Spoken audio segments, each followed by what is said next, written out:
नमस्कार मित्र हो, नमस्कार. Good morning.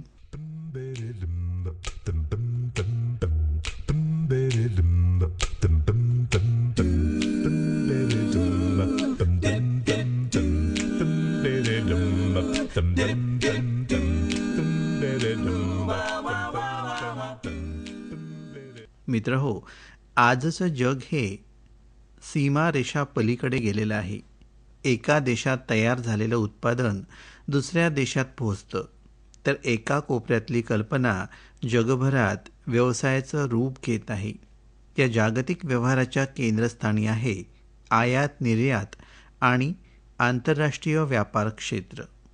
मित्रांनो, आजच्या तरुणाईसाठी केवळ पारंपरिक नोकऱ्यांपुरतं मर्यादित न राहता ग्लोबल लेवलवर करिअर घडवण्याच्या अफाट संधी या क्षेत्रात उपलब्ध आहेत. व्यवसाय व्यवस्थापन, लॉजिस्टिक्स, परकीय व्यापार धोरण, डिजिटल ट्रेड, कस्टम्स प्रक्रिया अशा विविध अंगांनी हे क्षेत्र विस्तारलेलं आहे.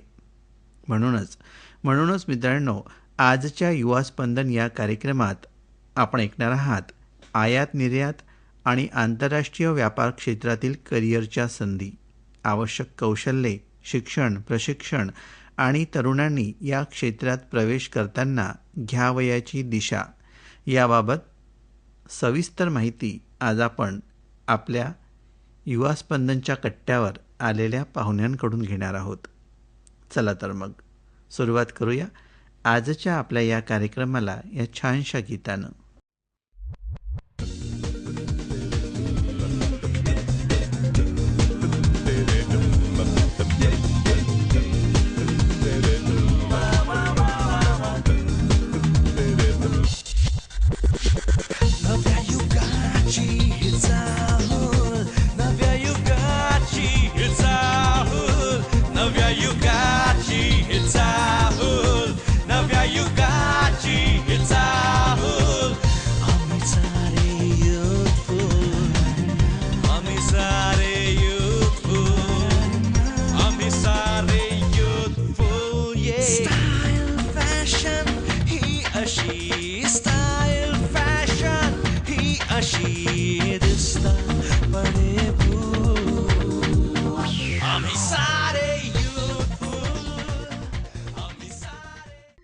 श्रोतेहो, आजच्या आपल्या युवा स्पंदन या कार्यक्रमामध्ये आपण ऐकणार आहात आयात निर्यात क्षेत्र आणि आंतरराष्ट्रीय व्यापार क्षेत्रात करिअरच्या विविध संधी याविषयी सुधाकर कस्तुरे यांची धनंजय काळे यांनी घेतलेली मुलाखत.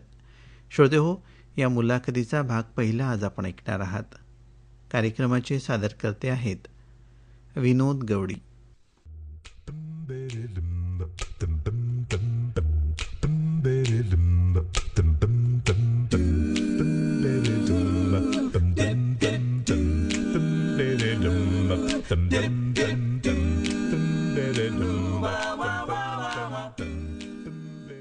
श्रोतेहो, नमस्कार. श्रोतेहो, आजच्या आपल्या युवा स्पंदन या कार्यक्रमात आपल्याशी गप्पा मारायला आलेले आहेत सुधाकर कस्तुरे सर. सुधाकर कस्तुरे सरांची ओळख करून द्यायची झाल्यास ते 40 वर्षापासून अधिक काळ आंतरराष्ट्रीय व्यापारात काम करत आहेत. अनेक राष्ट्रीय आणि आंतरराष्ट्रीय कंपन्यांमध्ये ते सल्लागार आहेत, प्रसिद्ध वक्ते आहेत. चला तर मग त्यांच्याशी आपण आज गप्पा मारूयात आणि जाणून घेऊयात या क्षेत्राविषयी. सर, तुमचं अकोला आकाशवाणीच्या स्टुडिओमध्ये मी धनंजय अगदी मनःपूर्वक स्वागत करतो. धन्यवाद. सर, सुरुवातीला तुम्ही तुमचा परिचय आपल्या संपूर्ण श्रोत्यांना करून द्या. सगळ्यात आनंदाची गोष्ट माझ्यासाठी ही आहे की माझा जन्म अकोल्याचा आहे. अरे वा. दुसरी आनंदाची गोष्ट ही आहे की माझा एका गव्हर्नमेंट डिपार्टमेंटशी फार लहानपणापासून संबंध आला आहे, कारण माझे वडील पोस्टमन होते. ओके. आणि आज तुम्हाला मी गंमत म्हणून एक गोष्ट सांगू इच्छितो की आजही पोस्ट ऑफिसचं जे स्वरूप आहे, एक सरकारी ऑफिस म्हणून ज्या ऑफिसमध्ये जायला तुम्हाला कधी आणि कसलीच भीती वाटत नाही असं एकमेव ऑफिस सांगायचं असेल तर त्या ऑफिसचं नाव पोस्ट ऑफिस आहे. बरोबर, अगदी बरोबर. तर जन्म इथे झाला, त्याच्यानंतर मी माझं शालेय शिक्षण इथे झालं. नंतर मी इंजिनिअरिंग पार्शियल करायला अमरावतीला गेलो, पण मला ते आर्थिक कारणांमुळे पूर्ण करणं शक्य झालं नाही. बरं. आणि मग मला माझ्या आयुष्यात खूप चांगले शिक्षक मिळाले. हं, ह ग पाटील आमचे इथले सर होते अकोल्यातले, त्याच्यानंतर डॉक्टर कर्डे हं. ज्यांच्याकडे 3 DSc आणि 2 PhD आहेत आणि जे ग्रस्त आईन्स्टाईन फाउंडेशनचे अध्यक्ष होते तेव्हाचे भारताचे, बरं. ते माझे शिक्षक होते. आणि तिसरा ज्यांचा माझ्यावर खूप प्रभाव राहिला ते ख्यातनाम समीक्षक लेखक नरहर कुरुंदकर.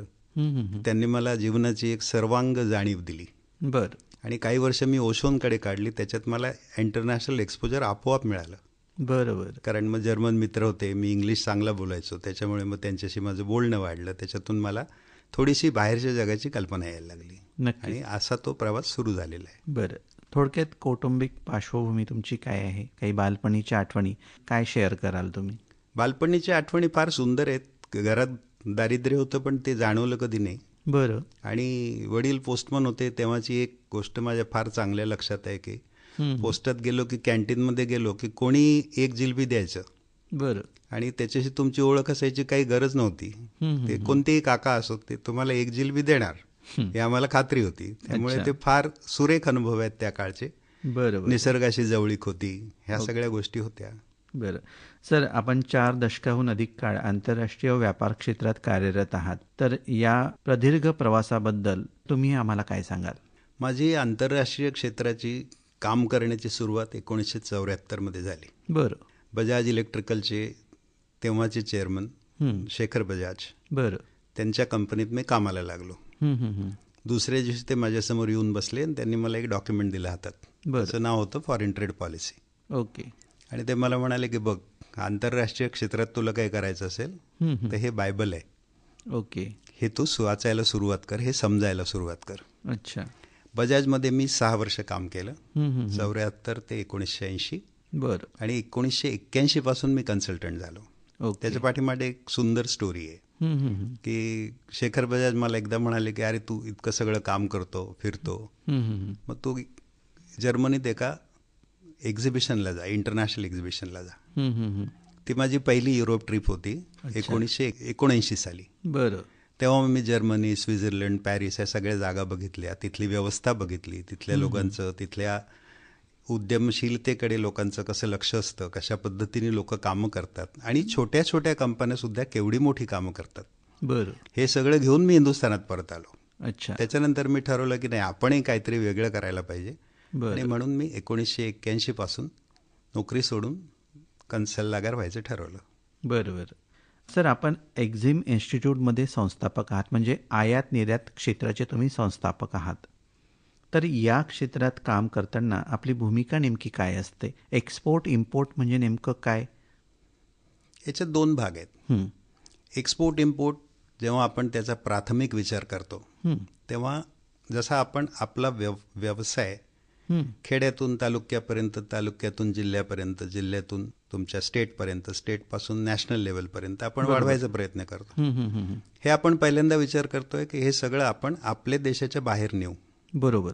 आणि ती संख्या साधारण म्हणजे मार्केट एक्सपान्शन एवढं मोठं आहे की आपण जर ॲव्हरेज असं धरलं की जगात 200 देश आहेत, बरं. तर 200 देशांपर्यंत आपण आपला व्यापार वाढवू शकतो. बरोबर. हे जेव्हा मला माझ्या कामातून लक्षात आलं, मग गव्हर्नमेंटच्या स्कीम्स कुठल्या आहेत, मग निर्यात संवर्धन करायचं असेल तर त्याच्यासाठी आपण काय मदत करायला पाहिजे, बँक आपल्याला काय मदत देईल, इन्शुरन्स कंपनी काय मदत देईल, हं, हं, हं. एक्सपोर्ट क्रेडिट गॅरंटी कॉर्पोरेशन आहे ती आपल्याला काय मदत देईल, या सगळ्या विषयांचा अभ्यास, बरं. ट्रेड पॉलिसीचा अभ्यास, मार्केटिंगचा अभ्यास, असं करून मग मी 94 साली असं ठरवलं की आपण एक इन्स्टिट्यूट काढावी छोटीशी. बरं.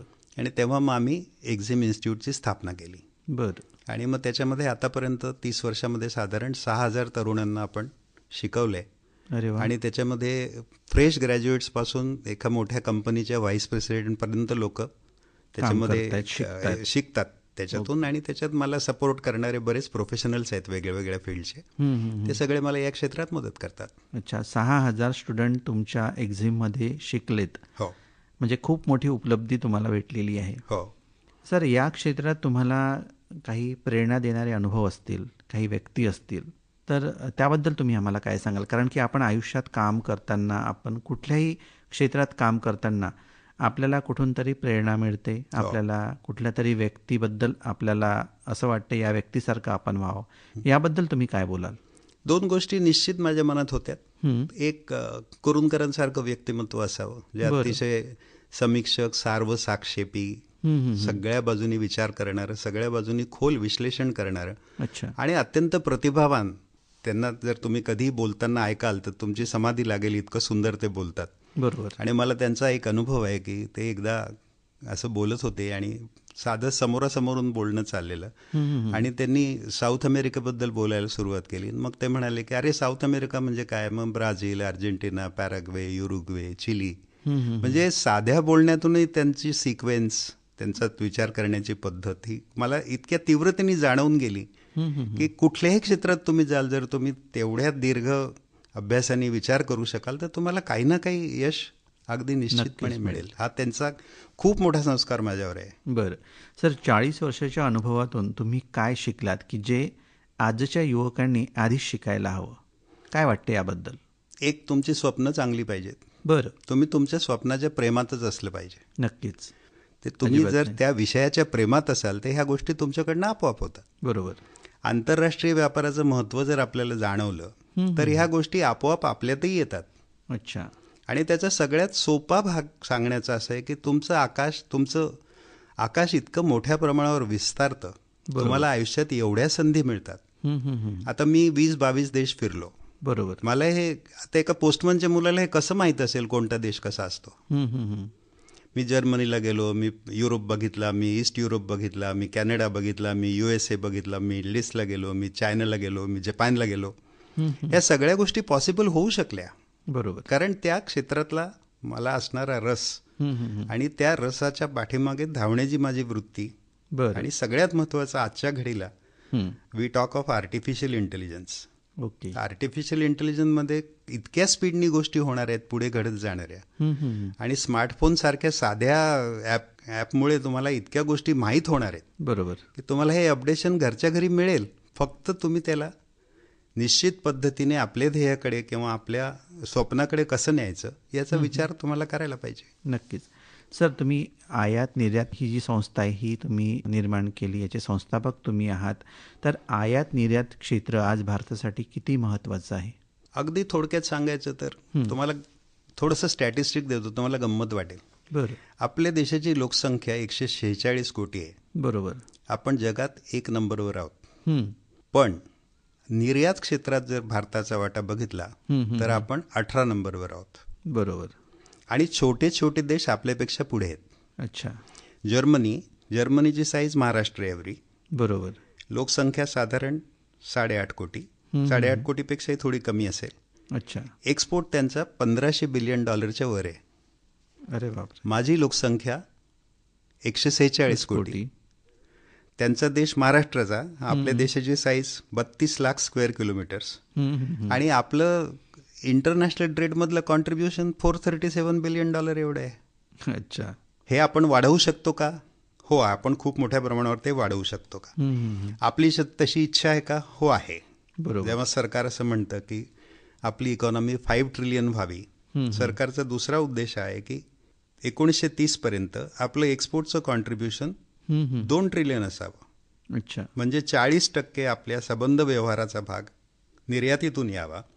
त्याच्यामधल्या $1000 बिलियन निर्यात ही गुड्सची असावी आणि $1000 बिलियन निर्यात ही सर्व्हिसेसची असावी. बरोबर. मग या दोन्ही गोष्टी जर आपण एकत्र केल्या आणि थोडंसं आपण मागे गेलो 1991, तर आपल्या IT सर्व्हिसेस कशा वाढल्या आहेत? ज्या कंपन्या आपल्याला ॲपल माहीत होतं, आपल्याला गुगल माहीत होतं, पण बाहेरच्या लोकांना विप्रो माहीत झालं, TCS माहीत झालं, बरोबर, इन्फोसिस माहीत झालं. हे कसं झालं? त्या क्षेत्रामध्ये त्या डेडिकेटेड लोकांनी तसं काम केलं आणि त्यांनी ते क्षेत्र वाढवलं. बरोबर. तर गुड्सच्या क्षेत्रातही आपल्याला अशी खूप मोठी झेप घेता येऊ शकते. बरोबर. आणि मजेदार गोष्ट अशी आहे की ती जिल्ह्यापासून सुद्धा घेता येऊ शकते. अच्छा. बरं, आज उद्योग क्षेत्र आणि आंतरराष्ट्रीय व्यापार यांचा परस्पर संबंध कसा आहे याबद्दल तुम्ही काय सांगाल? कुठल्याही उद्योग क्षेत्राची पहिली अगदी प्राथमिक मनातली भावना काय आहे? कोणत्याही माणसाला विचारून बघा. बरं. की बाबा आज माझा व्यवसाय 50 लाखाचा आहे, तर त्याच्या मनात असते की हा 1 कोटीचा करावा. बरोबर. नक्कीच. मी जर खेड्यात असेल तर मला असं वाटतं तालुक्याच्या गावी जावं, तालुक्यात असेल तर असं वाटतं की जिल्ह्यात जावं, बरोबर, आपला व्यवसाय वाढवावा. नक्कीच. तुम्ही विचार करा की ही संधी 200 पटींनी मोठी होईल. हं. जर तुम्ही आंतरराष्ट्रीय व्यापाराचा विचार कराल. बरं. म्हणजे तुम्ही आज एका देशाचा विचार करता, त्याच्याऐवजी तुम्ही जर 200 देशांचा विचार करायला लागलात आणि तुम्ही असा विचार करायला लागलात की ते आपण पोचलो पाहिजे, बरं. यांना देण्यासारखं आपल्याकडे काहीतरी आहे. हं, हं, हं. आता माझी एक स्टुडंट आहे, अच्छा. ती कझाकस्तानमध्ये गेली बरं. आणि कझाकस्तानमध्ये जाऊन तिने योगावरती, योगाभ्यासावरती आणि एकंदर प्राणायाम, योग या सगळ्या सिस्टीम्सवर 1 महिन्याभराचं शिबिर घेतलं अरे बापरे. आणि त्या कोर्सला तिला भारत सरकारने इन्व्हाइट केलं. म्हणजे अच्छा. हे सुद्धा शक्य आहे.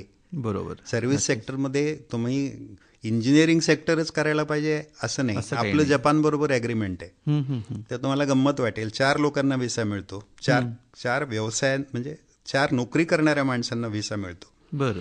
ती कोण माणसं आहेत? तर केअर वर्कर म्हणजे नर्सेस, हं, हं, हं. त्याच्यानंतर क्लासिकल म्युझिक टीचर, ओके. त्याच्यानंतर इंग्लिश स्पीकिंग टीचर, अच्छा. त्याच्यानंतर शेफ्स.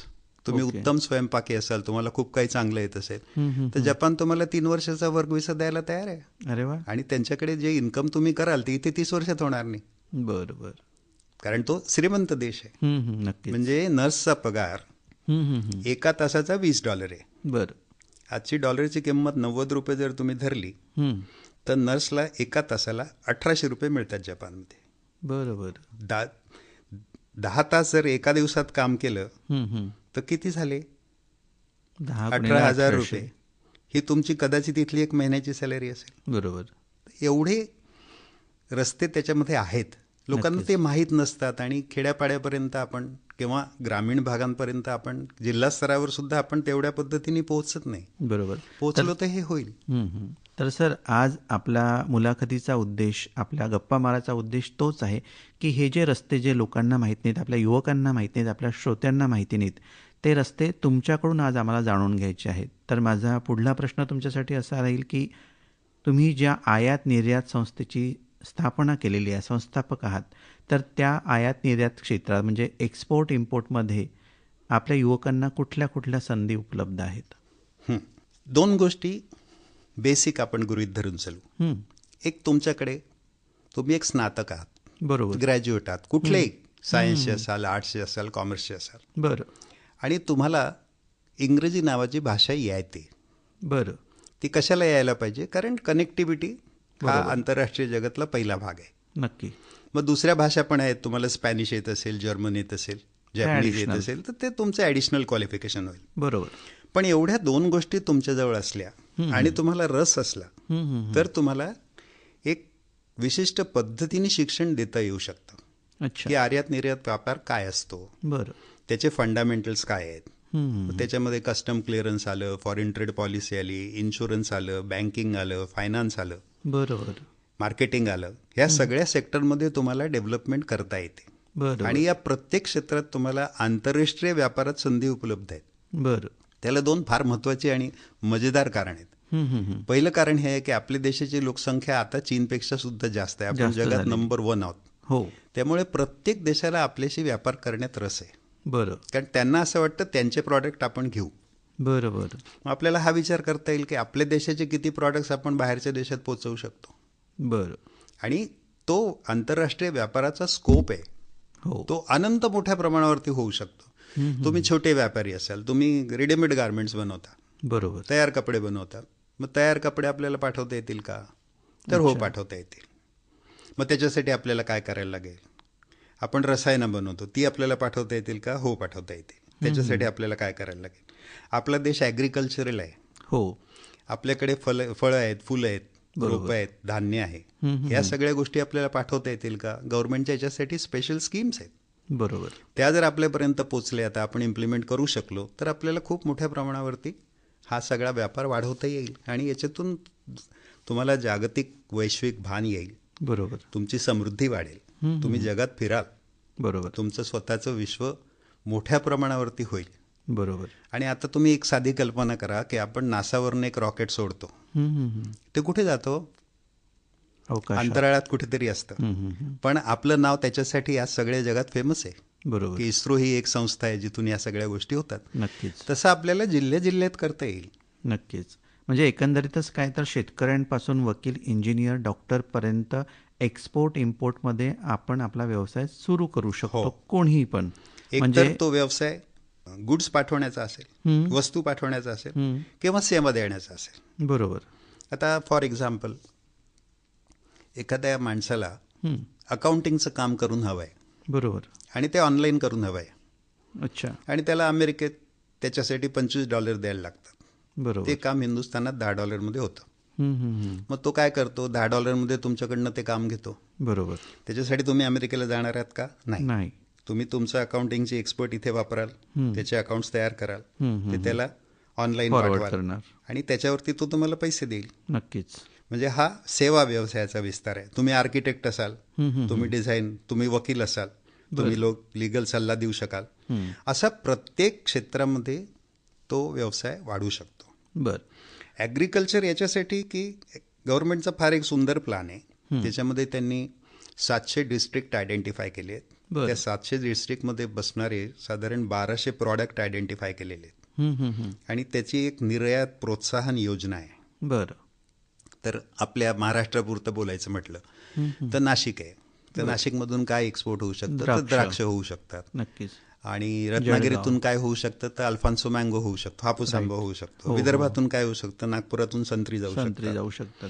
असे डिस्ट्रिक्ट वाईज प्रॉडक्ट आयडेंटिफाय केलेले आहेत. आणि त्यातली सगळ्यात सुंदर व्यवस्था ही आहे की पूर्वी आपल्याला असं वाटायचं की एक्सपोर्ट इम्पोर्ट करायचं म्हणजे आपण एअरपोर्टला तरी जायला पाहिजे, नाही तर मग एखाद्या बंदरात तरी जायला पाहिजे. मग बरोबर. असं वाटायचं अरे अकोल्याला तर बंदरही नाही आणि अकोल्याला एअरपोर्टही नाही, मी आता कसं जाऊ, याच्यातून कुठली इंटरनॅशनल फ्लाईटही जात नाही. बरोबर. पण आता जी नवीन स्कीम आणली त्याला म्हणतात OPOD. बरं. 1 district 1 product. Okay. Products identified आहेत, डिस्ट्रिक्ट आयडेंटिफाईड आहे. आणि एक नवीन योजना सुरू केली आहे, ती आहे डाकघर निर्यात केंद्र. ओके. त्यामुळे पोस्ट मास्टर्सना कनेक्टिव्हिटी देऊन कस्टम्स क्लिअरन्सची व्यवस्था करून जिल्ह्यातूनच प्रॉडक्ट पाठवता येईल. बरोबर. तर उद्या जर तुम्ही अकोला पोस्टमास्टरांकडे गेलात, त्यांना रिक्वेस्ट केली तर ते तुम्हाला ही सगळी आणि ही सगळीची सगळी व्यवस्था ऑनलाईन केलेली आहे. बरोबर. त्यामुळे तुम्ही अगदी सहज एखादा पदार्थ तुम्ही पाठवायचा असेल तर तुम्ही पाठवू शकता. नक्कीच.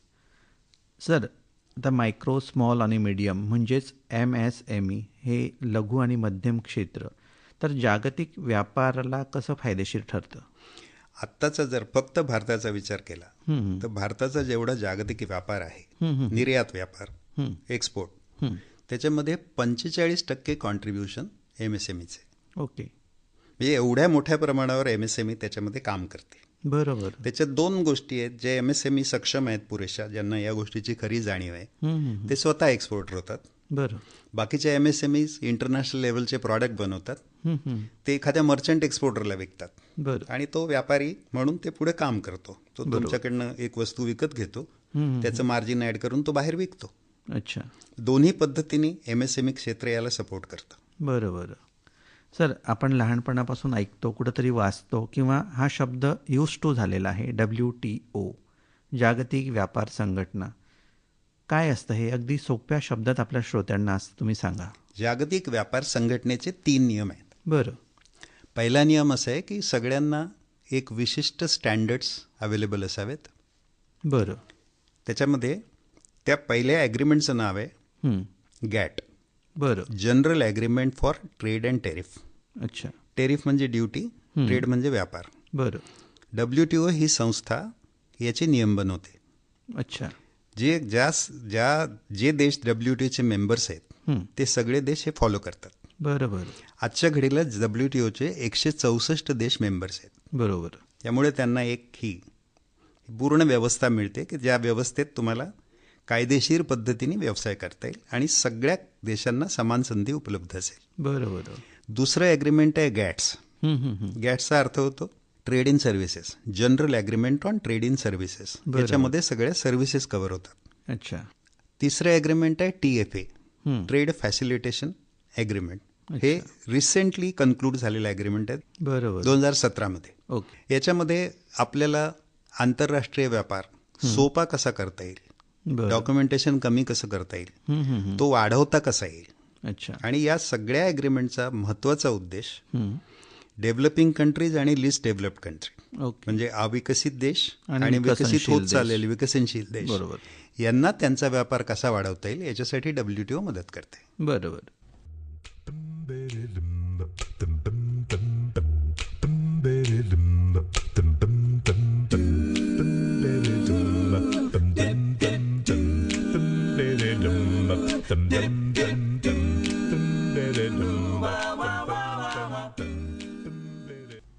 श्रोतेहो, आताच आपण आयात निर्यात क्षेत्र आणि आंतरराष्ट्रीय व्यापार क्षेत्रात करिअरच्या विविध संधी याविषयी सुधाकर कस्तुरे यांची धनंजय काळे यांनी घेतलेली मुलाखत आपण ऐकलीत.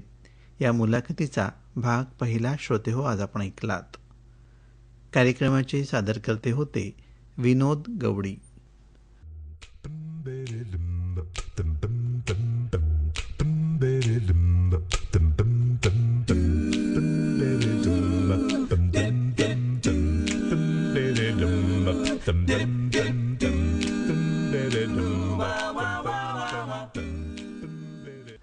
मित्रांनो, घड्याळाचा काटा मला आपल्या कार्यक्रमाची वेळ संपत आल्याचे खुणावत आहेत.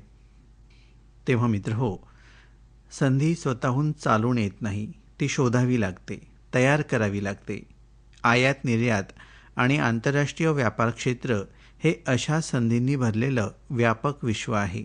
गरज आहे ती फक्त योग्य पाऊल उचलण्याची आणि सातत्याने प्रयत्न करण्याची.